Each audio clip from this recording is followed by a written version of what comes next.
We're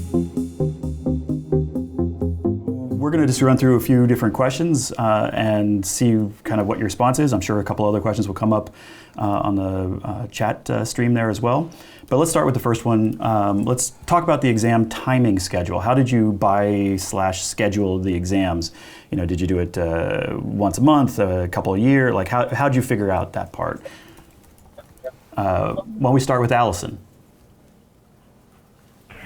Okay, so for the exam timing, I spent quite a bit of time, maybe a couple weeks, just reading casually on the train or the bus to work. So on my commute, I would read a little bit just to get familiar with the exam, and then I would do about 2 weeks cramming study material right before. So I never wanted to sign up for the exam when I wasn't ready. I wanted to be a little more comfortable with the material, so I would sign up about 2 weeks out, and then I would take the exam, and then once passing, then I would sign up for another one if life permitted, and if something got in the way, then I took a little bit more time between.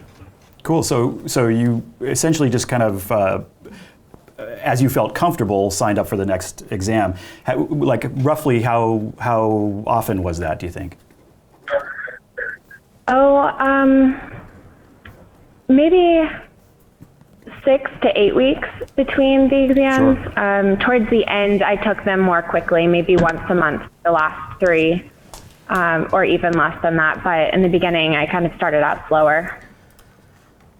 Yeah, because as you go along, you learn a lot about how to take the exam by taking the exam, right? So it sort of speeds up the process. You sure do, and they start to overlap, and so I think you can pick up pace once you're familiar with it. So I'm just going to write down 6 weeks, because even though it was more complicated than that, but we'll start with that.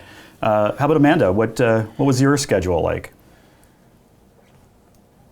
I actually did a bit of the opposite of Allison. I scheduled the exam first and then started studying, because otherwise I wouldn't spend the time or take the time to study at all. So it was like a motivating factor for me to know that there's this deadline that I set for myself. And there was a fee associated with rescheduling. So I tried to schedule that accordingly, knowing what was upcoming in work and life in general. And one other thing that I did to keep it moving was right after I completed an exam, on exam day, once I got home, I would schedule the next exam. Wow. Without knowing if I had passed or failed the exam that I took that day. So that helps also to keep things moving. That's pretty hard. Yeah. Okay. That's cool. I mean, right off the bat, That's bold. I like you see that. 2 different ways of thinking about it. One is like, I'm just going to keep studying, and then when the right moment comes, then I'll sign up. The other one is, no, I need to sign up in order to keep myself rolling. There's no right answer, right? It's really about sort of finding the thing that works for you. Amanda, what you just mentioned, because there's a fee if you reschedule. The first couple of years of this process, they didn't have that fee, and it was kind of a disaster because people young architects were constantly rescheduling, and so it was just like this huge nightmare that they couldn't keep. They never knew how many exams computers were going to be taken, because people were rescheduling constantly, and then they put in that fee, and it changed the whole thing. So it really is one of the kind of a motivating factor for it. How about Kyle? How about so yours is a while ago, so it's a little different, but why don't you talk about that a little bit? Sure. I think. Did you say Kyle? Yes, Kyle. Or? Okay, I thought I heard someone jump in. I think what happened is, when it was new to me, I took the first exam, just curious what this process was like, and then ended up passing it, and then maybe jumped into something else. This is back in 10 years ago, so it's hard for me to know what that something else was. And then around 2009, I just did, I think, about 5 or 6 of them all in 1 year, so that must have been once every 2 months. And I think at that time in my career, I just thought, well, I'm going to do it now or never. And that self-motivation helps me, get them all done at that time. Yeah, there's something about, when you see the opportunity, you really got to jump in and just take it, because life you just never know what's going to be coming up. You have kids, you get married, jobs change, like whatever it is. So it's certainly about kind of grabbing the moment when you can, certainly. That sounds great. Yeah. Any other thoughts about that? I was curious about the a.r.e. change fee. I don't remember this process and whether or not there was a fee or if I was able to change my test date. Yeah, let's see. Probably it came into being while you were doing it, the fee, because I think in the when you were first doing it, probably wasn't there yet. So this is one of those things. It's one of the interesting things about somebody like an organization like NCARB is that they try to use these experiences to make the next thing better. And I think for the most part, they've been pretty good at that. And that's kind of all about like what the a.r.e. 5 is about, is kind of taking all these lessons learned and trying to do it a little better. We can talk about that at the end. But it's interesting, like all of you are talking about like setting a reasonable amount of time in between, not taking too long. I know there was the one thing for the specific California supplemental element, but kind of doing it in the kind of somewhere between 2 weeks to 6 weeks, 8 weeks, something like that, kind of keeping it rolling, and then just different ways of approaching it about whether you're doing it highly scheduled or just sort of when you feel comfortable. So I think that's sort of a good thing to notice. And it's interesting, we have one of our panelists who I announced earlier, Ben Edwards from FFKR Architects. So he couldn't be with us tonight, so he shared his answers with us.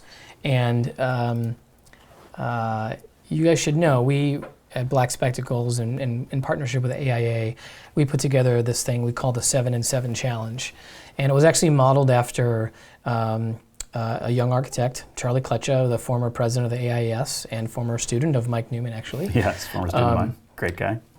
He actually took all 7 exams in 7 days, and he passed them all, believe it or not. And so we sort of took that as an inspiration, put together a little promotion that we started sharing with everybody back in February. And it just basically concluded. And the basic idea was, same thing. You could have, a couple months of free Black Spectacles if you actually committed to taking 7 exams in 7 days. And then if you actually passed all 7, we would also give you a free Black Spectacles software tutorial membership, right? So it turns out that that Ben actually did it. He took them and he passed them. And he proved it by sending us his NCARB results. So he really did do it. But he couldn't be with us tonight. As I said, he did share his responses to a couple of the questions. So I want to read his response here regarding what we're talking about here regarding the scheduling. And he says, I didn't have any particular preference at the time I signed up for my exams, although I checked through some recommendations for various sources. He said he actually went ahead with the order that we suggested at Black Spectacles. By the way, we put together a little study guide and sort of recommended, kind of order. So that's what he's referring to. Since he decided to follow that order for studying various materials, though we took PPP before SD due to testing center schedules and availability. He says he thought that worked out well for him. And he says, since I was most comfortable with the material for PPP and I didn't have as much to worry about on the vignette portion and using the software under actual test conditions. He says it was a nice start to get used to the format for the rest of the exams, which for him, got tougher through SD, SPD, and peaked at CDS and structures before settling it down a bit for the last 2.